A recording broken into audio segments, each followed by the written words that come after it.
বন্ধুরা, আজ যে গল্পটি আমি আপনাদের বলবো সেটা আমার বাবার সাথেই ঘটেছিল। তখন আমার বাবার বয়স মাত্র 12 বছর। তখন আমার বাবার মামার বাড়িতে থাকত এবং বাবার মামার বাড়ি ছিল বীরভূম ডিস্ট্রিক্ট। বীরভূম ডিস্ট্রিক্টে ছিল তখন অনেক জঙ্গল, এবং সেই জঙ্গল হওয়ার ফলে লোকদের এক জায়গা থেকে অন্য জায়গায় যেতে হলে সূর্য ডোবার আগেই যেতে হতো। কিন্তু আমার বাবা একদিন ভুল করে রাত 8টার সময় মাসিদের বাড়ি থেকে মামার বাড়ি যাচ্ছিল। সেই পথে বাবা রাস্তায় কি একটা দেখে। কি কি ওটা? বাবা বলল। সেখানে বাবা দেখেছিল একটা বুড়ি সাদা কাপড় পরে কি একটা আগুন নিয়ে নিয়ে কি করছে। বাবা ওটা দেখে হতভাগ্য হয়ে গেছিল। বাঁচাও! এমনি চেঁচিয়ে বাবা ওখান থেকে পালিয়ে যায় এবং যে দাদুকে ডেকে আনে।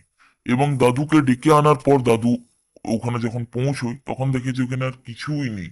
এটা থেকে দাদু হতভাগ্য হয়ে যায় এবং বাবা তো আরো হতভাগ্য হয়ে যায়। এরপর থেকে বাবা আর কখনো সূর্য ডোবার পর এই প্রান্তর থেকে ওই প্রান্তর করতো না। সূর্য ডোবার আগেই চলে যেত। তো বন্ধুরা, আজকের গল্পটি আপনাদের কেমন লাগলো প্লিজ বলবেন এবং কমেন্ট করবেন, সাবস্ক্রাইব করবেন। Thanks for watching.